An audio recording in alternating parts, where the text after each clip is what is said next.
በስመ አብ ወወልድ ወመንፈስ ቅዱስ አሐዱ አምላክ አሜን።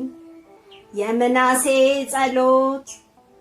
የንጉሥ የሕዝቅያስ ልጅ ምናሴም ጸለየ እንዲህም አለ።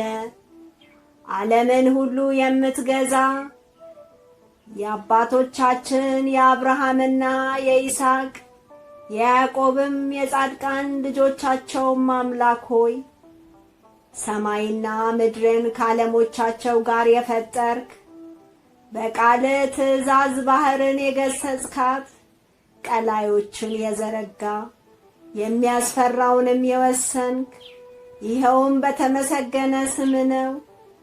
ኃይል ከመገለጡ የተነሳ ሁሉ የሚርድ የሚንቀጠቀጥ ለክብር ከፍተኛነት ፍጻሜ የለውምና የቁጣ መቅሰፍት በኃጥአን ላይ ግሩም ነው። በትእዛዝ ለሚሆኑ ይቅርታ ስፍር ቁጥር የለውም። ገናና እግዚአብሔር አንተ ብቻ ነህና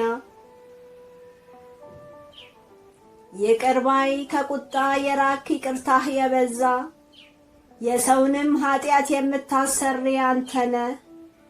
አሁንም አቤቱ የጻድቃን አምላካቸው አንተ ነህ።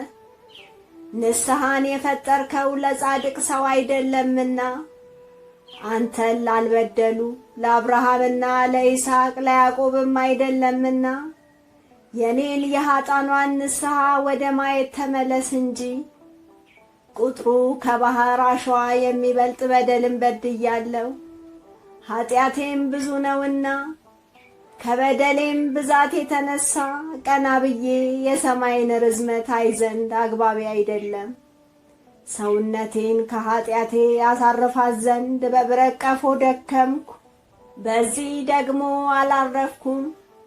መዓትህን አነሳስቻለሁና ከንቱን ስመለከት የማይጠቅመኝንም ነገር ሳበዛ በፊት ክፉ ሥራን ሰርቻለሁና አሁንም ቸርነትን እየለመንኩ በልቤ ጉልበት እሰግዳለሁ። አቤቱ ጌታዬ ፈጽሜ በደልሁ፣ ኃጢአቴንም አዎን እላለሁ። አንተን እማልዳለሁ እለምንህም አለው። ይቅር በለኝ አቤቱ ይቅር በለኝ፣ ለኃጢአቴም አሳልፈህ አትስጠኝ። ለዘላለም ክፋቴን አትመልከትብኝ፣ በምድር ጥልቀት አትበቀለኝ። በንስሐ ለሚመለሱ ሰዎች አቤቱ አምላካቸው አንተ ነህ። ቸርነት በእኔ ላይ ይገለጥ። መዳን የማይገባኝ ሲሆን በይቅርታ ብዛት አዳንከኝ።